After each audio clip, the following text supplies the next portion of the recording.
Hindi umubra mga kababayan ang angas nitong dilawang biased media na si Ces Orenia Drilon mga kababayan sa interview niya kay Attorney Panelo. Akalain nyo ha, umpisa pa lang mga kababayan, intriga na ang kanyang ginawa. Kinlaim na niya mga kababayan na siya o sila o yung mga anti-Duterte panalo daw sa nangyaring impeachment hearing mga kababayan nung Lunes dahil pinayagan daw ni Chis Escudero na ipasabina yung mga documents ni BP Sara sa bangko, sa AMLA at iba't iba pang may kaugnayan sa kanyang negosyo mga kababayan. Kinlaim na niya na panalo at talagang sinabi niya na ang ganitong leader ba na katulad ni BP Sara ang dapat nating ilagay dyan? Na nagmumura daw mga kababayan, nananapak pa. Ganyan-ganyan pa siya. Talagang lumalabas ang pagkadilaw nitong langaw na ito mga kababayan. Panoorin niyo po ha. Ganito bang gusto natin sa leader natin na Wow! nagtetreten, nananapak? Pumura lang dito. Ganyan-ganyan pang piste Sino bang minumura niya? Hoy Drilon, sino minumura niya? Di ba yung mga kawatan, mga kurakot sa gobyerno, mga buaya, mga kababayan? Tanong namin sa'yo, dapat bang murahin o hindi? Sino bang sinasapak niya? Yung mga hudas, mga kababayan, katulad ng sheriff na naglikha ng riot, mga kababayan, dahil hindi niya kinonsider ang sitwasyon. Hindi niya inantay si BP Sara. Nagkasakitan at posible pang mayroong namatay. Mamili ka, doon ka sa mga santong kabayo katulad ni na Marcos na magnanakaw o yung minumura ang mga magnanakaw. Ungas. ng Napansin mo, teka muna, napansin mo ba yung duruin mo yan. testimony ni Matibag kanina? Di ba meron siyang isang issue na nagmumura din siya? Hindi niya nga masabi. Sorry siya. Hindi, the point is, merong ganong panahon na mag-outburst ka. Correct. Na hindi naman intention mo na gumanon. True. May meltdown tayong That's lahat. an example. But, Adrelon, sinong minumura ni BP Sara? Ikaw nga, dapat ka murahin ni BP Sara. Pero hindi niya minura. Si Adrelon, mga kababayan, ang minura ni BP Sara, yung mga tiwali sa gobyerno. admit and say sorry. Bakit naman Bakit magsasorry? Bakit na mag-sorry talaga? Aba! Ganyan-ganyan pang peste. Kung inilalabas mo yung sarili mong Wala ka sa wisyo, hindi ka Hindi magsusorry. naman. I don't think na wala siya sa wisyo. Nag-threaten ka. Wow! Aba! Nagsusumbong siya sa bayan. Tulungan niyo ako. Ako'y papatay nitong tatlong ito. Iganti niyo ako. Bigyan niyo ako ng katarungan. Yun. So, dapat pa siyang mag-sorry sa mga kurakot, Drilon? Sa mga hudas sa gobyerno? Ano kasi niswerte? Ang context nun. Gusto natin ng leader na ganyan. O bakit? Ikaw, lumipat ka ng Pilipinas kapag presidente na si Sara. Naglagay ka ng hindi makabasag pinggan ng leader na bangag mga kababayan, nanakaw naman. Let me ask you about yesterday. It's a major win for the prosecution, don't you? Major win for the prosecution! Umpisa pa lang ito si Ces Orenia Drilon, Umpisa pa lang mga kababayan kung ano-ano nang kasinungalingan. Panalo daw sila mga kababayan sa prosecution kahapon. Major win pa daw ha? Ano major win pa sasabi mo? And a Which blow. Which part? Saan banda na major win kayo? Ungas. Yung sa pinayagan for Yes, major win. Pinayagan lang ang Sabina, major win daw nila mga kababayan. Yung Sabina, pinayagan. Pinayagan lang ang Sabina, win na sa inyo.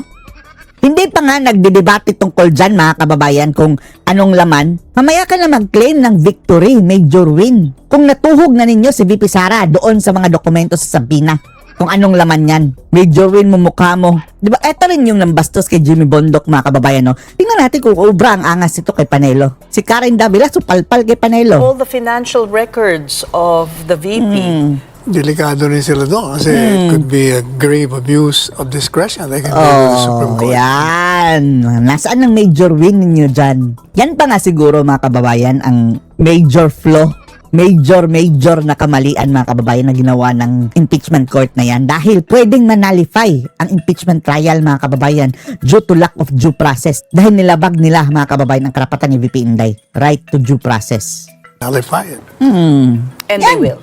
Is this what you want the defense to do? Kung ako abogado, Yes, they will. But sabi naman ni Why Attorney is it- Powa, he will be studying and Yeah, considering. that's why minadali yung Open daw sila, journal. open siya. That's why minadali nga yung journal today too, so they can study. Dila na dilo tong punyetang ito, no? It says Drilon mga kababayan, no? Umpisa pa lang, nag-claim na ng victory nila. Nagkalat na ng propaganda mga kababayan ng nagkalat na ng anti-Duterte propaganda. But why is it grave abuse of discretion when actually the secrecy of bank accounts makes an exception? Wow! Hindi mo nakikita? Simula 2007 mga kababayan, pinasampina nila. Samantalang maliwanag sa saligang batas mga kababayan na ang sakop lamang ng impeachment is yung period mga kababayan na nag-umpisa na nanungkulan bilang Vice President hanggang ngayon. Maliwanag iyon. No exemption. Pagka may impeachment trial, pwede siyang buksan. Eh, ang problema doon kasi, Oo nga, pero during the period lamang mga kababayan, nasakop sa kanyang termino. yung subpoena mo, can you imagine the records will have to go beyond Yeah. beyond the time? Because you have to establish nga Hindi yung pa base. pwede. Hindi po pwede. Ang baseline kung kailan ka nag-umpisa ng dun sa impeachable na position mo. Oo, kasi unang-una, tama yung pinupunto nila doon sa yung isa sa mga senador doon, na kailangan yung increase lang ng income mo sa SALN, hindi yung po pwedeng maging basis mo to sue for ill-gotten wealth. Kaya nga bakit, anong basihan nila mga kababayan nung increase ng ng SALN? Samantalang etong sinabangag mga kababayan at maraming senador dyan, doble, triple, quadruple pa ang increase. Dapat nga yung artikulong yan mga kababayan, hindi na sinali. Sayang lang sa oras, 25 million mga kababayan per day. 25 million per day ha, ang gastos dyan sa Senado. Samantalang ang SALN ni VP Sara mga kababayan, 88 million lamang. So, 3 or 3.5 day lang naman na kababayan ng impeachment ni VP Sara Duterte. Impeachment day trial. Yan na ang gagastusin ng Senado. Equivalent na sa SALN ni VP Sara. Tapos, ngayon issue sa kanila ang SALN. It will lead to a betrayal of the public trust. Kasi wala kang ebidensya outside of that. Kailangan meron kang ebidensya. Nagbigay ng example si Senator Alan, tama yun. I-modify lang natin. Halimbawa, ang SALN mo ngayong taon na ito, meron kang 20 million. Pero 5 years ago, ikaw ay mga 5 million lang. You mean pag lobo, hindi proof na na ill-gotten or Definitely. unexplained? Hindi, unexplained lang yun. Pero nga. it's not ill-gotten. Kaya kailangan, bago mo pabuksan yun, kailangan meron kang ebidensya. Anong example? Meron kang 20M. Tapos nakalagay doon, meron kang isang kotse. Pero may ebidensya ka na, excuse me, LTO sabi, 5 ang kotse mo under your name. Sabi mo, 5 million ka, pero meron ka ritong lumalabas na meron ka pa palang pera. Madalit sabi, kailangan meron ka ng ebidensyang dati. Yan ang kanilang mga kababayan gagawin na maghahanap sila ng hindi na deklara kahit anong kaaliit na property mga kababayan. Tapos yan na ang pagbabasihan nila para ma-impeach. Otherwise, mag-fishing expedition ka eh. Namimingwit. Kaya may grave Hindi abuse naman, doon. you're thinking it's a fishing expedition. Meron na silang nabuksan doon pa lang sa House Justice Ano Committee. Oo nga, Yung AMLA? Anong binuksan doon? Saan nila? Alin? yung AMLAC. Wala. It doesn't prove anything mga kababayan at hindi na natin alam kung talagang legit yun. Bago lang yung baboy mga kababayan na head ng AMLA. Tingnan mo yung sa AMLAC, di ba? Do you remember na meron silang inamin na nagkamali sila sa figure? Oo, Yung ayan. supposed to be 1 million lang pala yun. Nagkamali sila. O di nabawasan ng 1B ang 6B. Pero ang hindi nila pinapaliwanag, transactional yun. Halimbawa, meron kang 10 million. In and out. 10 million. At talagang duda nga tayo doon mga kababayan na variable yun. Hindi lang yun sold kay VP Sara mga kababayan. Dahil ang ginawa ng AMLA, pati yung mga ka-joint account mga kababayan sa negosyo ni Man Scarpio na wala si VP Sara ha. Mukhang sinali nila mga kababayan.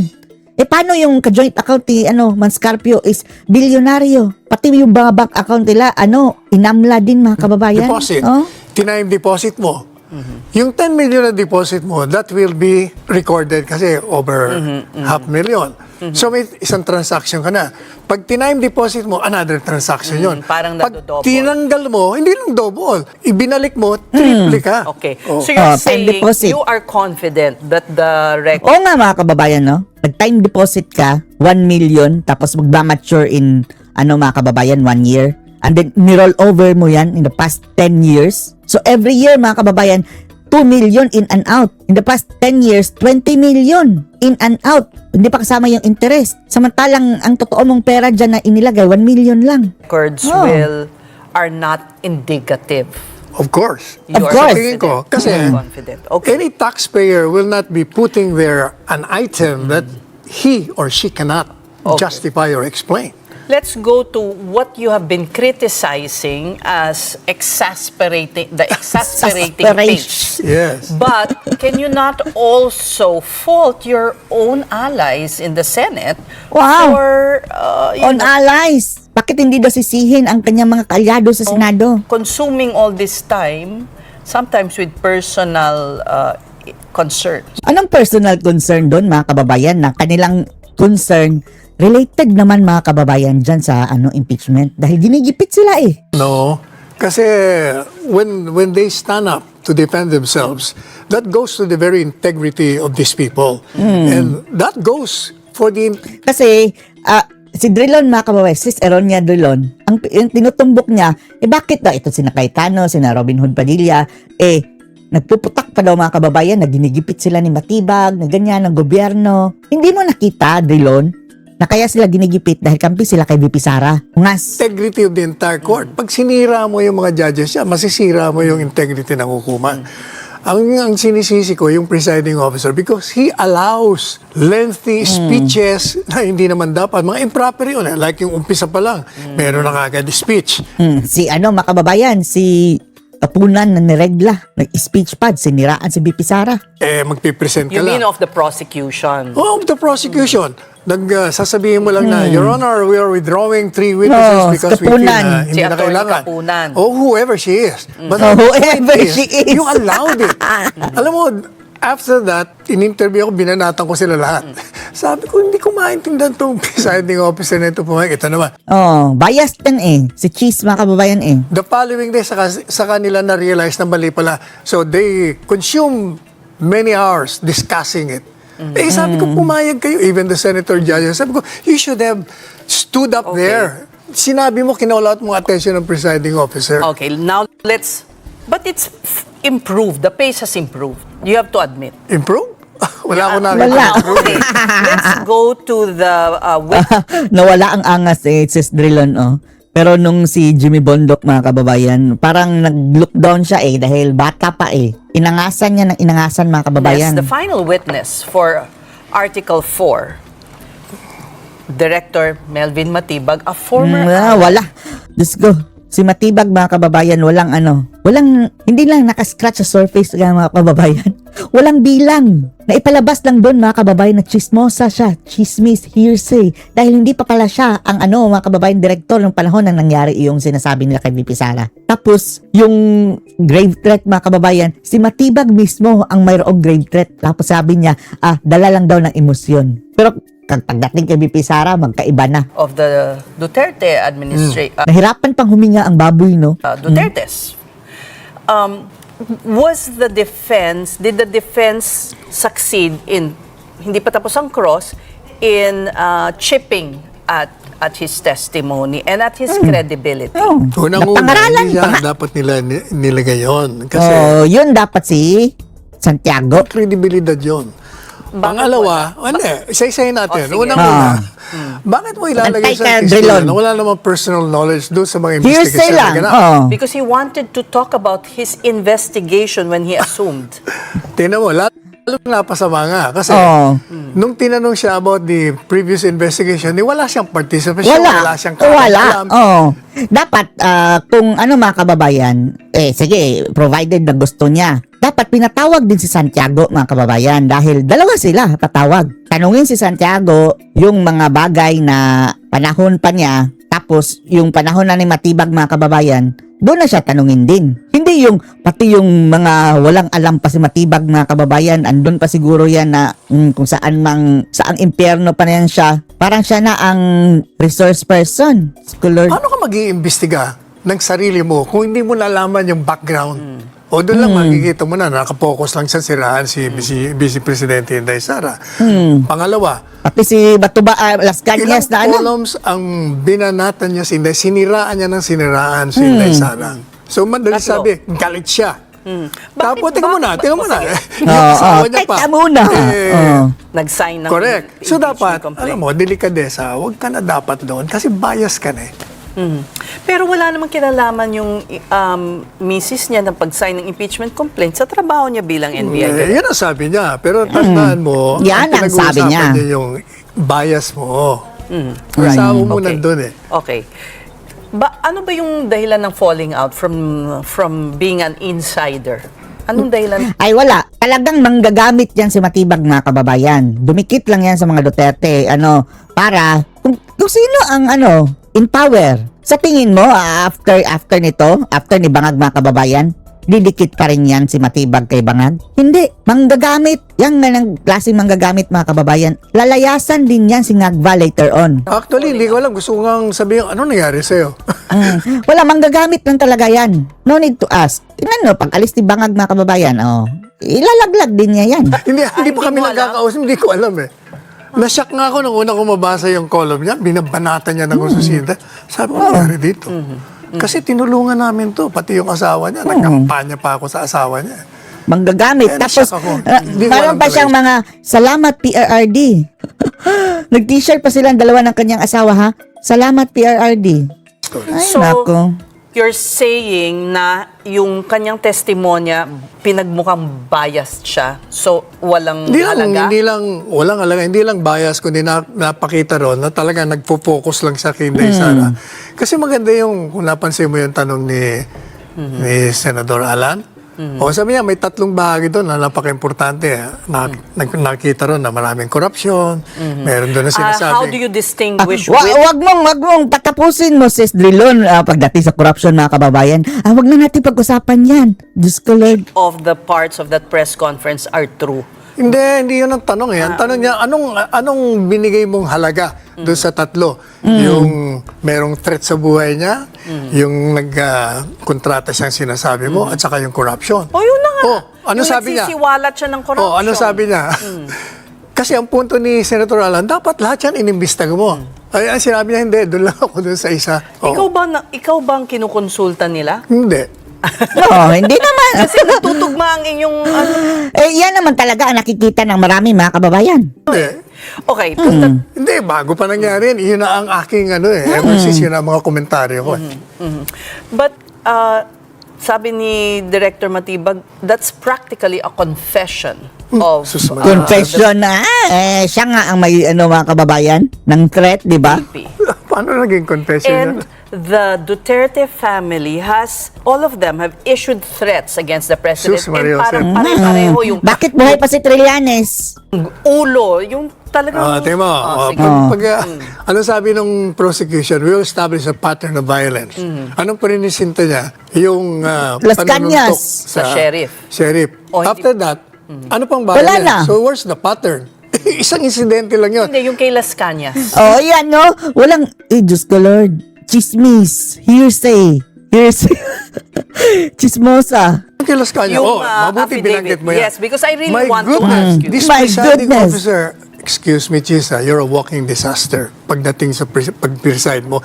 Kasi hindi mo dapat pinayagan niya. It was just a scrap of paper, my goodness. Tapos sasabihin mo, no, part of the testimony lang yan. Not the truth. Excuse me. Yung mga nakikinig dyan, kahit yung mga senador, hindi nila titingnan yung the truth or the falsity. Ang narinig nila, sinabi, Yes. nasa isang affidavit, Yes. paniniwalaan nila yon. Dapat Yes. talaga in-exclude mo yon. But Yes, pa si Drilon, oh. Yes. impeachment parang talagang, naniwala ako kay Las Cañas. Yes. Ay, nako. court is not like an ordinary. Ayan na naman ang bullshit nila, mga kababayan. Hindi ito ordinary court eh. Bakit? Permission ba yan para labagin nyo ang batas? Ibebend nyo na ang law? Used to allow irregularities in the proceeding. It was used to show that this was a source of information in their continuing investigation. Tingnan mo ha. Number one. Continuing, wala, sasabihin lang nila continuing, mga kababayan, pero wala talagang patutunguhan nilang investigasyon nilang yan. Sabi nila, affidavit. Hindi nga, unang-una, hindi Hindi permado. Paano naging affidavit? pirmado. Pangalawa, hindi notaryado. Now, my question is, how do you know that that paper is the exact reproduction of the affidavit? In the ICC. Correct. Oo. Sige nga, napatunayan ba nila? Hindi. Pumayag naman itong si presiding officer. Oo nga, na But si Chismis. with the reminder to Naku, hindi po pwede yan, sis. Diyos ko. Tingnan Yung natin sinabi mo, kung anong- yung nanunood, hindi yan iniisip yan. Kasi, ang gusto lang nila mga kababayan, magkalat ng intriga. Kagaya nito si Sis Drilon mga kababayan, naniwala yan. Naniwala na yan sa kasinungalingan nila sa kanyas. Naririnig nila kung ano siya. Uy, grabe pala. Oh, But ganito. hindi ba talaga niya sinabi yon? Wow, oh. Bakit? Hindi ba talaga sinabi yun ni Bibi Sara? Nako. Isa ka rin chismosa, Drilon ka. Hindi nga natin alam because hindi mo nga alam kung that is the exact reproduction Okay. of the affidavit they're No, referring to. But, Attorney Sal, we have to distinguish. Wag Between- natin Duda pa siya mga kababayan. Bakit? Hindi ba talaga sinabi niya yon? Ibig sabihin, hindi ba talaga yan sinabi ni Bibi Sara? Ungas. mislead ang mga tao na ang approval ratings ng mga survey Wow, does not indicate na wow. Misleading na daw yung mga kababayan. Yang reasoning na yan. Sinabi kasi ng mga abogado ni VP Sara kung binitray niya ang public trust, bakit mataas ang kanyang trust rating? Si Sis Drilon mga kababayan, misleading daw yun. kumbaga absuelto na siya sa betrayal Ano ba ang mo? Basihan mo sa betrayal of public trust. Bakit tinawag pa yung public trust kung hindi public trust ang pagbabasihan? of public trust. Bakit may betrayal of public trust? That is one of the Kasi- one of the allegations in the impeachment Kasi complaint. sinasabi nila may crime. Di ba? Yes. Sabi nila may grave threats. Yes. Paano naman nagkaroon ng grave Hindi threats? lang grave threats, apat yun. Even, kahit na, sabi mo may inciting to sedition. Tingnan mo, Wala. Nag-insight ba si VP Sara? Sis Drilon, pumunta ka na lang doon. Ikaw na lang ang mag-abogado sa prosecution. Prosecutor ka ni VP Sara. sa inciting to sedition. Also, public funds, misuse of public funds. Wala pa sila doon. Dalawa. Yeah. pa lang Wala yung pa sila. pinapuna. Masyado kang excited sa confidential fund ba kababayan? Right. Puntahan natin yung dalawa. Inciting to sedition. Sabi nila, kaya nila pinail kasi ito, sabi niya, lilikha ito ng gulo, ng chaos sa taong bayan. O tinanong ni Robin Padilla, sabi niya, mula nung sinabi ni BP Sara yung mga sinasabi mong inciting to sedition, meron na, tinanong niya yung NBI, yung second NBI, meron na ba kayong mga reported seditious acts committed Wala. by groups of Oh. people? Question, ang answer, none. None. Nakita mo ba si Oh. Day Sara na nagpunta sa mga rally na nangyayari? None. Wala. Oh. Ang answer niya rin, none. Saan na Ganon din na-insight? itong Mayroon na bang attempt mga kababayan? Iniisa lang attempt na nagkudita. None. si Matibag. O madali sabi na, saan ang inciting to sedition? Yung grave threats naman. Ang grave threat si Batibag nga. O, tika muna. Sige. Kaya importante kasi itong grave threats Alam po ninyo, hindi grave threats kasi nga, dapat kasi pag nag-iimbestiga, tingnan mo yung background, yung mga kalakaran that triggered your outburst. May outburst na yun Kasi nga grabe na. That does not excuse No. it. That Kailangan doesn't- makita mo oo. yung context para hindi mo sabihin na, talagang papatay ito. Talagang nagplano ito. Di, madali sabi, nagsalita siya because may threat sa buhay niya. In answer to a blogger's question, anong ibig sabihin nung ginawa niya? Ang ibig pong sabihin niya, In answer nga mga kababayan, it does not sprout out of the blue. Hindi kagaya nung kinumpara nila na mga kababayan, yung teacher na nagbanta daw kay Tatay Digong. Yun, walang nagtanong sa kanya, direkta lang siya. Magbabayad ako ng 50 million patayin ng si Duterte. Yan. Hindi dapat yan. Pag walang bahala. Pero yung si VP Sara, tinanong siya Nilay ang predicate mga kababayan tungkol sa operation na laban sa kanya. Threat laban sa kanya. At alam din niya ni VP Sara dahil mayroon siyang threat. Although, hindi niya alam yung Romanov. Narinig niya lang. Pero, totoo may threat si VP Sara. In response, pwede nga bluff lang yun talaga. nagsusumbong siya sa bayan na meron pong threat sa buhay ko. Kung ako po'y mapatay dito, itong tatlong ito, ang pinaghihilaan ko, pag-iyantihan niyo ko, bigyan niyo ko ng katarungan. That's one. Pwede rin na papatayin niyo ko, patayin ko rin kayo. O parang tinakot niya rin. O, So Bluff you're saying, nga, bluff. ito yung argument mo, VP Sara's remarks in her press conference were just hypothetical. Yes, sinabi niya nga, kung mapatay ako. Ano pa tawag mo doon? It's conditional. Tapos, pansinin niyo mga kababayan yung mga buang, hindi na sinasali yung portion na yan na kung mapatay ako. Hypothetical. Draw the line between a passionate political commentary and a state At tingnan mo na lang yung threat ni Matibag. Yun ang totoong threat mga kababayan. Papatayin kita. Ganyan. Yan talaga. Yung na-record na conversation ni Matibag. that actually puts the president's safety at risk. Unang-una, kailangan tingnan mo muna yung context. Yung context, yung di ba, kaya yung dalawa tinatanong nila, inimbisigahan mo ba ganito? The three Puro naman sila witnesses hindi. said it was Oh. absolute. Ay, Diba? Okay. But again, we have to Conclusion lang distinguish that high popularity ratings or high approval ratings do not absolve you from betrayal of public trust. If Assuming that there is a betrayal Yes. of public trust, assuming. precisely because mataas ang By this time mga kababayan, walang betrayal of public trust na nakumit si BP Sara. rating niya because hindi sila naniniwalang may betrayal of the public trust. Hindi sila naniniwala may grave threats. Hindi sila naniniwala inciting to sedition. That survey reflects the I think disbelief that of the survey was people. before the Kahit impeachment. pupusta ako sa'yo, subsequent, ganun din ang lalabas, mas Okay. mataas Pero pa. are you that confident in Yes. in the succeeding articles? Yes, na puro kasinungalingan ang lalabas. You know, Yes. Attorney Sal, the danger Oh. is that are we numb? Are we, ganito bang gusto natin sa leader natin na Na? Wow! nagtetreten, nananap? Yung pumura lang dito, ito na. Ganyan-ganyan pang piste, Sino bang minumura niya? Hoy, Drilon. Sino minumura niya? Di ba yung mga kawatan, mga kurakot sa gobyerno, mga buaya, mga kababayan? Tanong namin sa'yo, dapat bang murahin o hindi? Sino bang sinasapak niya? Yung mga hudas, mga kababayan, katulad ng sheriff na naglikha ng riot, mga kababayan, dahil hindi niya kinonsider ang sitwasyon. Hindi niya inantay si BP Sara. Nagkasakitan at posible pang mayroong namatay. Mamili ka. Doon ka sa mga santong kabayo katulad ni na Marcos na magnanakaw o yung minumura ang mga magnanakaw. Ungas. Pak ng ano. Napansin mo, teka muna, napansin mo ba yung Duruin mo yan. testimony ni Matibag kanina? Di ba meron siyang isang issue na nagmumura din siya? Hindi niya nga masabi. Nag-sorry siya. Hindi, the point is, merong ganong panahon na mag-outburst ka Correct. na But- hindi naman intention mo na gumanon. true. May di yun. meltdown tayong That's lahat. an example. But, Adrelon, sinong minumura ni BP Sara? Ikaw nga, dapat ka murahin ni BP Sara. Pero hindi niya minura. Si Adrelon, mga kababayan, ang minura ni BP Sara, yung mga tiwali sa gobyerno. Oh. admit and Oh. say sorry. Bakit naman Bakit magsasorry? Bakit mag-sorry talaga? Aba, ganyan-ganyan pang peste. Kung inilalabas mo yung sarili mong ano, Wala ka sa wisyo, hindi ka hindi magsusorry. naman. I don't think na wala siya sa wisyo. Nag-threaten ka. Wow, aba pa. Nagsusumbong siya sa bayan. Tulungan niyo ako. Ako'y papatay nitong tatlong ito. Iganti niyo ako. Bigyan niyo ako ng katarungan. Yun. So, dapat pa siyang mag-sorry sa mga kurakot, Drilon? Sa mga hudas sa gobyerno? Ano kasi niswerte? Ang context nun. Gusto natin ng leader na ganyan. O bakit?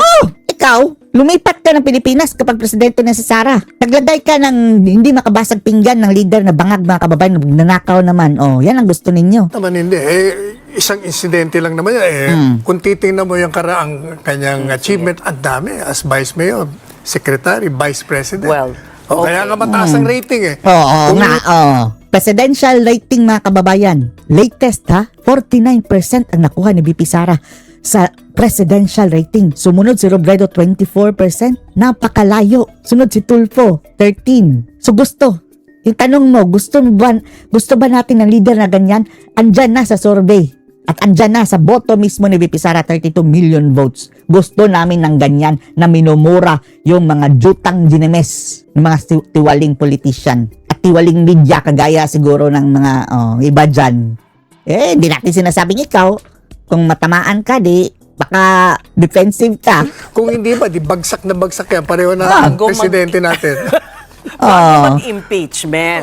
Tignan natin. Wow. Sige, bring it on. Umaasa pa rin ang mga gunggong na to na talagang masisira si BP Sara. Kung masisira si BP Sara, matagal na. Dahil matagal nyo nang ginagawa yan. Etong mga mga kababayan, kahit ano pang gagawin nilang paninira kay BP Sara, hindi na nila yan nabigyan na nila ng bakuna. Nabigyan na nila ng bakuna sa totoo lang si BP Sara. You are confident that in each article, she will prevail. Unang-una, wala naman talagang, Okay. it's really a plan.